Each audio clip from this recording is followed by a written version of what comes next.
প্রিয় বন্ধুরা, আসসালামু আলাইকুম। আজকে দেশের যে অবস্থা, সেখানে একটা জিনিস আমার মনে হয় যে বাংলাদেশের মানুষ খুব পরিষ্কারভাবে বুঝতে পারছে যে এই ছাত্রদের নামে যে জঙ্গি গোষ্ঠী যে অপতৎপরতা চালাচ্ছে, তারা মূলত বাংলাদেশের সবচাইতে প্রতিষ্ঠিত যে প্রতিষ্ঠানগুলো এবং সেই প্রতিষ্ঠানগুলোকে একটির পর একটি তারা আসলে ধ্বংস করতে যাচ্ছে। আপনি খেয়াল করে দেখুন, তারা ছাত্রলীগের মতন একটি প্রতিষ্ঠানকে নিষিদ্ধ করেছে। গত 15.5 বছরে ছাত্রলীগের বিভিন্ন সদস্যরা বিচ্ছিন্নভাবে বিভিন্ন ধরনের আহ, যে সমস্যাগুলি তৈরি করেছে, তার ভিত্তিতে একটি প্রতিষ্ঠানকে আসলে দোষ দেওয়া যায় না, কিন্তু তারা সেটা করেছে। এখন ছাত্রলীগ সংগঠন হিসেবে সেই যে কর্মকাণ্ড যেগুলোকে আসলে সমালোচনা করা হচ্ছে, সেগুলোকে কখনো অ্যাপ্রুভ করেছে? করেনি। বরং বিচ্ছিন্নভাবে যখনই ছাত্রলীগের কোনো সদস্য বিভিন্ন ধরনের অপকর্মে সংশ্লিষ্ট ছিল, ছাত্রলীগ কিন্তু সাংগঠনিকভাবে তাদের বিরুদ্ধে ব্যবস্থা নিয়েছে, এবং আওয়ামী লীগ সরকারও কিন্তু আইনগতভাবেও তাদের বিরুদ্ধে ব্যবস্থা নিয়েছিল। বাংলাদেশের মানুষের আসলে গোল্ডফিশ মেমোরি, তো মানুষ ভুলে যায় 2001 থেকে 6 পর্যন্ত বিএনপির ছাত্র সংগঠন ছাত্রদল কি কি করেছিল। আপনি কম্পেয়ার করে দেখলে দেখবেন যে বাংলাদেশের যে রাজনৈতিক বাস্তবতা, সেখানে ছাত্র সংগঠনগুলোর আচরণ মোরলেস একই রকমই থাকে, বিচ্ছিন্নভাবে এই ধরনের ঘটনাগুলি ঘটে। 2001 থেকে 2006 যদি আমি বাদও রাখি, আপনি 91 থেকে 96 পর্যন্ত ছাত্র দলের ভূমিকাগুলো দেখেন। আর ছাত্র শিবির এর কথা তো বাদই দিলাম, এরা তো একেবারেই মুক্তিযুদ্ধ বিরোধী একটি সংগঠন। কারণ ছাত্র শিবিরের প্রতিটি সদস্যদের কথা যেটি বলা হয় যে তারা তো আসলে 71 সালে মুক্তিযুদ্ধের সময় ছিল না, তারা রাজাকারি করেনি। কিন্তু 71 সালে মুক্তিযুদ্ধের সময় তাদের জামাতে ইসলামের যে নেতারা রাজাকারি করেছে, বাংলাদেশের স্বাধীনতার বিরোধিতা করেছে, ছাত্র শিবিরের আজকের সদস্যরা সেই অবস্থানকে সমর্থন করে। কাজে তারা কিন্তু আইডিওলজিক্যালি আসলে রাজাকার। তারা যেহেতু তখন জন্ম হয়নি বলে তারা রাজাকারিটা করতে পারেনি, কিন্তু জন্ম হলে তারা করতো, কারণ তারা আজকের বাস্তবতায় কিন্তু বাংলাদেশকে মেনে নিতে বাধ্য হলেও বাংলাদেশের স্বাধীনতাটা যে প্রক্রিয়া হচ্ছে সেটিকে তারা এখনো সমর্থন করে না, এটা তারা বিভিন্ন জায়গায় বলেছে। আর ছাত্র শিবিরের যে রক কাটা রাজনীতি, জঙ্গিবাদী রাজনীতি, এই সবকিছু যদি আপনি চিন্তা করেন, তাহলে নিষিদ্ধ হলে আসলে ছাত্র শিবিরই নিষিদ্ধ হওয়া উচিত, বা জামাতে ইসলাম, যেহেতু তারা বাংলাদেশের জন্মের বিরোধিতা করেছে।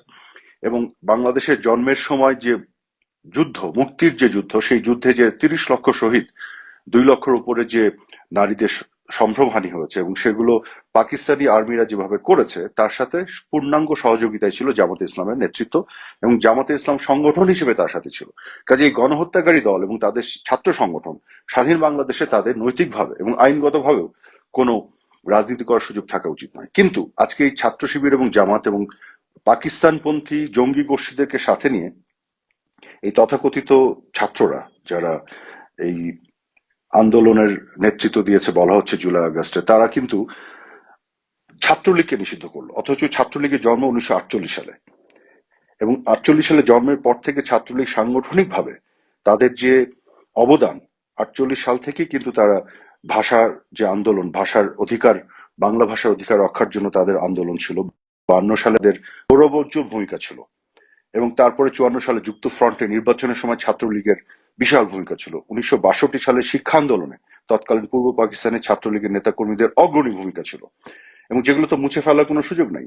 এবং 1966 সালে 6 দফা যখন উপস্থাপন করলেন জাতির জনক বঙ্গবন্ধু শেখ মুজিবুর রহমান, তখন সেই 6 দফাকে গোটা বাংলাদেশের মানুষের কাছে ছড়িয়ে দেওয়ার ক্ষেত্রে, জনপ্রিয় করার ক্ষেত্রে ছাত্রলীগের সাংগঠনিকভাবে একটা বিশাল ভূমিকা ছিল। 1969 সালে যে ঐতিহাসিক গণঅভ্যুত্থান, তৎকালীন পূর্ব পাকিস্তানের ছাত্রলীগের যে ঐতিহাসিক ভূমিকা, এগুলো কি অস্বীকার করার কোনো সুযোগ আছে?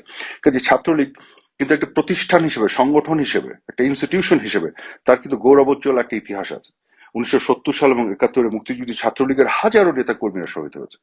সেই ছাত্রলীগ স্বাধীনতা পরবর্তী বাংলাদেশে তার গণতন্ত্রের লড়াইয়ের সংগ্রামে তার গৌরবোজ্জ্বল ভূমিকা আছে। কিন্তু কিছু ত্রুটি বিচ্যুতি, যেগুলো আমাদের সোশিও ইকোনমিক বাস্তবতার, রিয়ালিটি, আর্থসামাজিক বাস্তবতার কারণে যে ধরনের বিচ্ছিন্নভাবে সমস্যাগুলি হয়, সেগুলোকে ধরে ছাত্রলীগকে তারা নিষিদ্ধ করলো। কারণ তাদের টার্গেট হচ্ছে যে প্রতিষ্ঠানগুলো বাংলাদেশের ফাউন্ডেশন হিসেবে দাঁড়িয়ে গেছে, তাদেরকে ধ্বংস করতে হবে।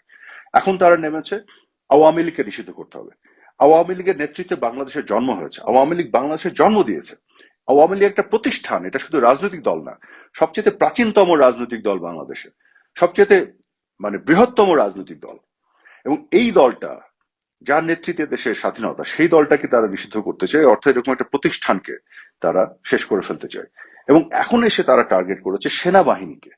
চিন্তা করে দেখুন, সেনাবাহিনীর মতো একটা প্রতিষ্ঠান, অর্থাৎ একটা রাষ্ট্র আসলে যে সকল প্রতিষ্ঠানের উপরে দাঁড়ায়, আপনি খেয়াল করে দেখুন ব্রিটেনে এদের যে কনজারভেটিভ পার্টি আছে এবং লেবার পার্টি আছে, এই রাজনৈতিক দলগুলো কিন্তু প্রতিষ্ঠান, তাদের অন্যান্য প্রতিষ্ঠান যেমন আছে। আপনি যদি মার্কিন যুক্তরাষ্ট্রের কথা দেখেন, রিপাবলিকান পার্টি এবং ডেমোক্রেটিক পার্টি, এই পার্টিগুলি কিন্তু রাজনৈতিক দল শুধু নয়, প্রতিষ্ঠান। এই প্রতিষ্ঠানগুলো প্রয়োজন হয় একটি রাষ্ট্রকে তার গণতান্ত্রিক প্রক্রিয়াকে সুসংহত করতে। এখন বাংলাদেশে আমি কখনোই দাবি করি না যে রাজনৈতিক প্রক্রিয়ার মধ্যে আমরা আওয়ামী লীগের পক্ষ থেকে বা আমি নিজে আমরা কোনো ভুল ভ্রান্তি কখনো করিনি, সব সঠিক সিদ্ধান্ত নিয়েছি, সঠিক কাজ করেছি, সেটি কিন্তু নয়। কিন্তু একটি দেশ এবং তার প্রতিষ্ঠানগুলোকে ধ্বংস করার যে চক্রান্ত আজকে চলছে, সেই জিনিসগুলো কিন্তু মানুষকে আজকে আমাদের পরিষ্কার করে তুলে ধরতে হবে। এবং সেনাবাহিনীকে টার্গেট করার কি মানে হয়? সেনাবাহিনী তো বাংলাদেশকে, তার স্বাধীনতা সার্বভৌমত্বকে রিপ্রেজেন্ট করে। সেনাবাহিনী বিভিন্ন বিপদগামী সদস্যরা অতীতে গণতন্ত্রের জন্য হুমকি হয়েছে, এগুলো আমরা জানি। মিলিটারি ডিক্টেটর এসছে, কিন্তু সেনাবাহিনী এজ এ প্রতিষ্ঠান সবসময় কিন্তু বাংলাদেশের স্বাধীনতা এবং সার্বভৌমত্বের পক্ষে ছিল। এবং এই প্রতিষ্ঠানকে আজকে বিতর্কিত করা হচ্ছে যেভাবে সুকৌশলে, এই কাজটি কিন্তু অতীতে কখনো হয়নি। খেয়াল করে দেখুন কেন করছে। এবং শুধু তাই না, আদালত, জুডিশিয়ারিকে তারা বিতর্কিত করেছে।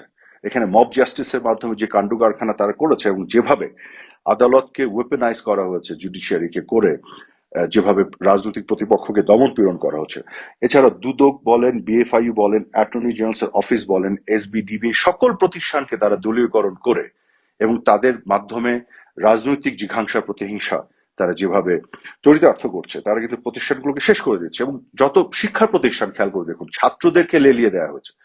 ছাত্রদেরকে কিভাবে উস্কানি দিয়ে প্রতিষ্ঠানগুলোর প্রধান যারা, অ্যাডমিনিস্ট্রেশনে যারা কাজ করে, তাদের উপর কিভাবে মব ট্রায়াল করা হয়েছে। মানে একটি স্বাধীন সার্বভৌম রাষ্ট্র, সেই রাষ্ট্রের কিন্তু অনেক প্রতিষ্ঠানের বিভিন্ন ক্ষেত্রে বিভিন্ন জায়গায় ঘাটতি থাকতে পারে, সেটাকে ইমপ্রুভ করতে হবে আমাদের। আমি মনে করি না যে 15.5 বছর আওয়ামী লীগের শাসন আমলে আমরা সবকিছু করে ফেলেছিলাম। আমাদেরও অনেক ক্ষেত্রে ব্যর্থতা, ঘাটতি এগুলো ছিল, কিন্তু আমরা সবসময় চেষ্টা করেছি ইমপ্রুভ করার।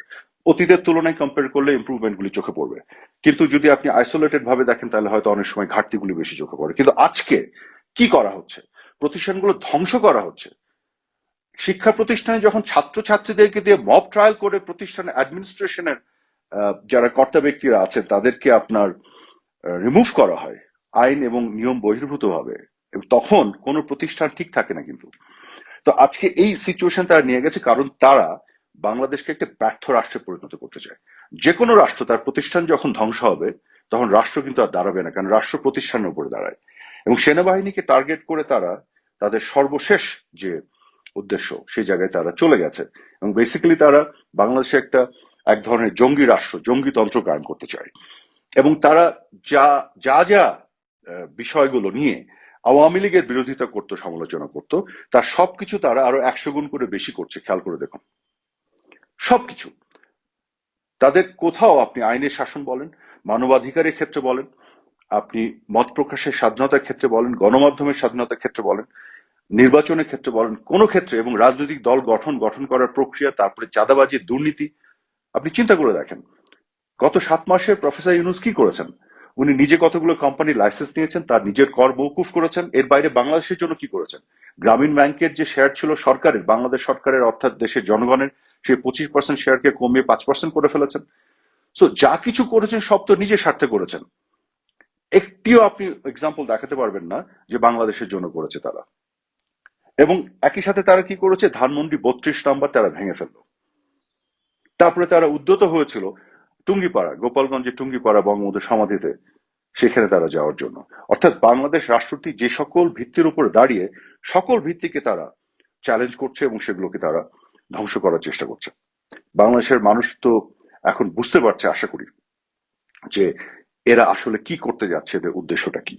আমি মনে করি এদেশে আমাদের অতীতে যা কিছু হচ্ছে সেগুলো ভুল ভ্রান্তি এবং ব্যর্থতা থেকে শিক্ষা নিয়ে আগামী দিনে সত্যিকার অর্থে একটা গণতান্ত্রিক বাংলাদেশ, যেখানে ইলেকট্রাল প্রসেস এবং অন্যান্য প্রতিষ্ঠানগুলো সঠিক ভিত্তির উপরে দাঁড়াবে, সুপ্রতিষ্ঠিত হবে, সেই বিষয়গুলোই আমাদের সামনে মাথায় রেখে কাজ করা উচিত। নাহলে কিন্তু এদেশের ভবিষ্যৎ খুবই খারাপ আমাদের জন্য।